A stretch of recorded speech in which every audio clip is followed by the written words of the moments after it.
சரி, யோவான் எழுதின புஸ்தகம் 21ஆம் அதிகாரத்துக்கு வாங்க. 15வது வசனம் வாசிங்க.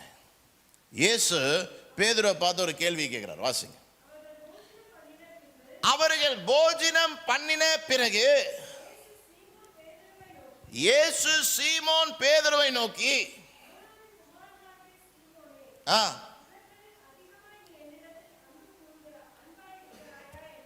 ஆண்டவரே கேட்கிறார். இப்போ நம்ம பார்க்கறது என்னன்னா, வாட் இஸ் லவ்விங் காட் மீன்?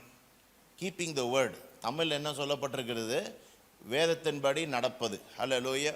இப்போ நம்ம இது வரைக்கும் என்ன பார்த்தோம்? என்ன சூழ்நிலை இருந்தாலும் வசனம் என்ன சொல்லுகிறதோ அதன்படியாக நம்ம வாழணும். கரெக்டு தானே?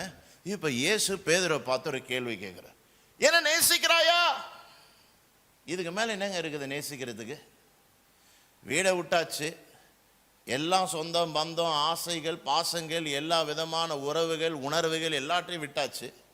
இதுக்கு மேலே என்ன இருக்குது விடுறதுக்கு? அதை போல் இருக்கிற ஒரு பாத்திரவனை பார்த்து ஆண்டவர் சொல்றார், நீ என்ன நேசிக்கிறாயா? எல்லாம் சொல்லு, நீ என்ன நேசிக்கிறாயா?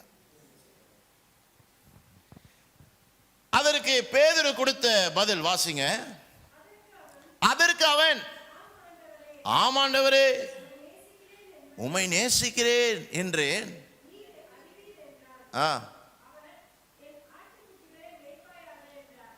16வது வசனம் மறுபடியும் ஆண்டவர் கேட்கிறாரு, நீ என்னை நேசிக்கிறாய்? எல்லாரும் சொல்லு, நீ என்னை நேசிக்கிறாயா? பேதுரு மறுபடியும் சொல்றார், நீர் அதை அறிகிறீம் ஆண்டவரே. அதுக்கு ஆண்டவர் திருப்பி அதே ரிப்பீட் பண்றாரு. என்ன ரிப்பீட் பண்றாரு?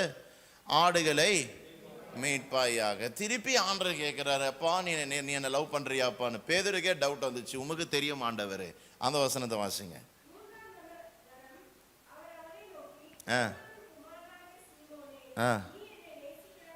நீ என்னை நேசிக்கிறாயா என்றார்.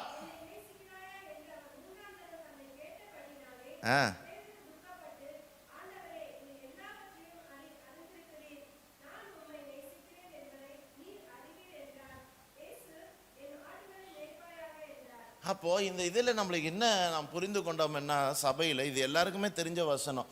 ஆண்டவர் லவ் பண்ணனா என்ன அர்த்தம்? எல்லா ஆடுகளை மேய்க்கணும்.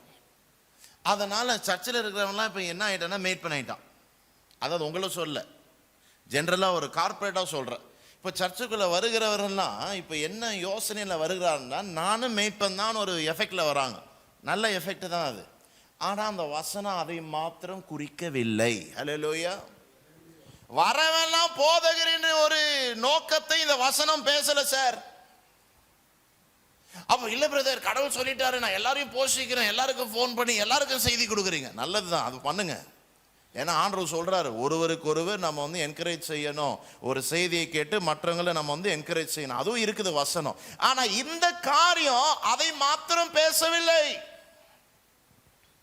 இல்ல ஆண்டவரே சொல்லிட்டாரு, ஃபீட் மை lamb. அதுதான், I want to love you Jesus, I want to breach. என்ன சொல்ல வராரு? 19ஆம் வசனம் வாசிங்க. இந்த விதமாக மரணத்தினாலே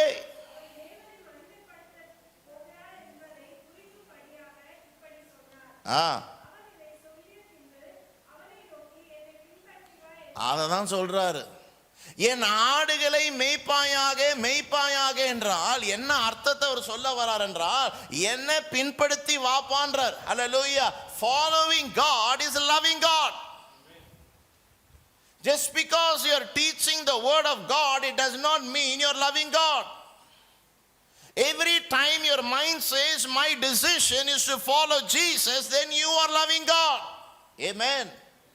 அப்போ நம் மனதில் எதை செய்தால் கர்த்தரை நேசிக்கிறோம் என்ற வசனம் சொல்லுகிறதா, ஆண்டவரே உம்மை பின்பற்றுவதுதான் ஆண்டவரே என் வாழ்க்கை. ஹல்லேலூயா.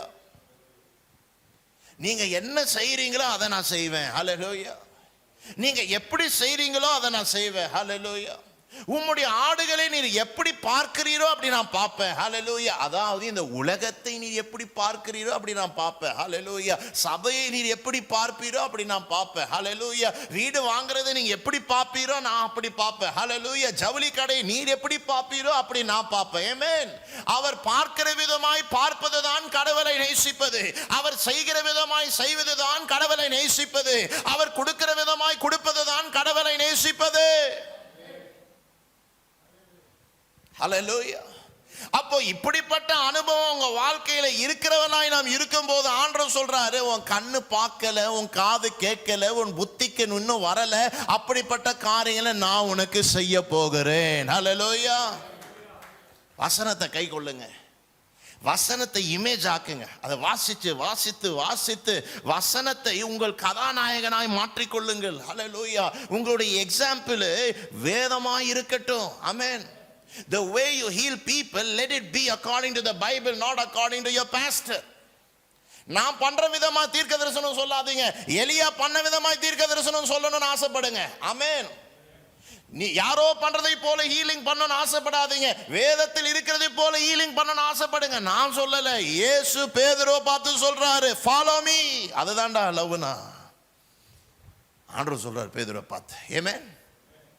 அப்போ உங்க வாழ்க்கையில யாரை நீங்க ரோல் மாடலா வைத்திருக்கிறீங்க, இன்னைக்கு மாத்துங்க. இந்த வசனம் தான் உங்க வாழ்க்கையில ரோல் மாடல். ஹல்லேலூயா. வசனத்தை வாசித்து வாசித்து வாசித்து அதை உருவமாக்குங்க உங்க வாழ்க்கையில. வசனத்தை வாசித்து வாசித்து அதை ஒரு இமேஜ் ஆக்குங்க உங்க வாழ்க்கையில. அதை உங்க ரோல் மாடல, உங்க கதாநாயகனா மாற்றுங்க. அதற்கு நேராய் நீங்கள் கவர்ந்து இழுக்கப்படணும். இழுக்கப்பட்டுட்டீங்க, அவ்வளவுதான். வசனம் என்ன சொல்லுகிறதோ அதை நீங்கள் கை கொள்ளுவீர்கள். ஹல்லேலூயா.